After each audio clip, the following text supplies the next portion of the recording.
Hello दोस्तों, आपका हमारे इस वृंदा कुंज चैनल में स्वागत है। आइए सुनते हैं कार्तिक मास व्रत कथा महात्म्य 9वां अध्याय 9।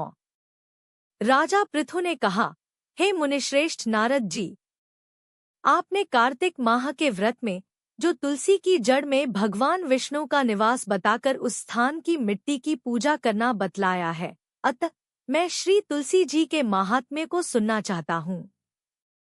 तुलसी जी कहाँ और किस प्रकार उत्पन्न हुई, यह बताने की कृपा करें। नारद जी बोले, राजन, अब आप तुलसी जी की महत्ता तथा उनके जन्म का प्राचीन इतिहास ध्यानपूर्वक सुनिए।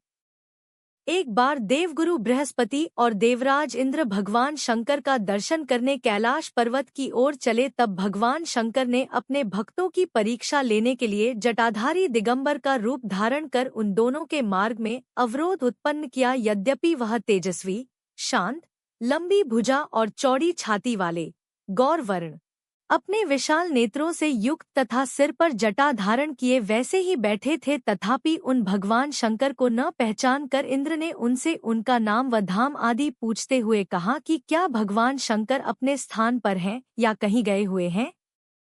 इस पर तपस्वी रूप भगवान शिव कुछ नहीं बोले।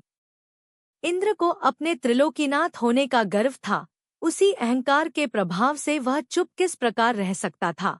उसने क्रोधित होते हुए उस तपस्वी को धुड़क कर कहा, अरे, मैंने तुझसे कुछ पूछा है और तू उसका उत्तर भी नहीं देता। मैं अभी तुझ पर वज्र का प्रहार करता हूँ, फिर देखता हूँ कि कौन तुझ दुर्मति की रक्षा करता है। इस प्रकार कहकर जैसे ही इंद्र ने उस जटाधारी दिगंबर को मारने के लिए हाथ में वज्र लिया, वैसे ही भगवान शिव ने वज्र सहित इंद्र का हाथ स्तंभित कर दिया और विकराल नेत्र कर उसे देखा। उस समय ऐसा प्रतीत हो रहा था कि वह दिगंबर प्रज्वलित हो उठा है और वह अपने तेज से जला देगा।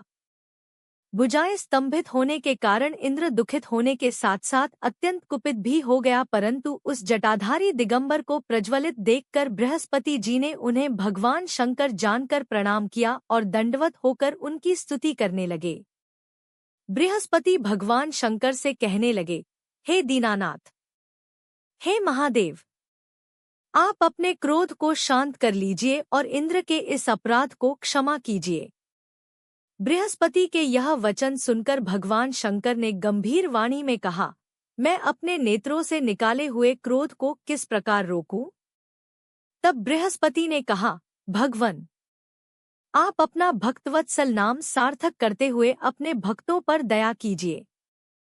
आप अपने इस तेज को अन्यत्र स्थापित कीजिए और इंद्र का उद्धार कीजिए।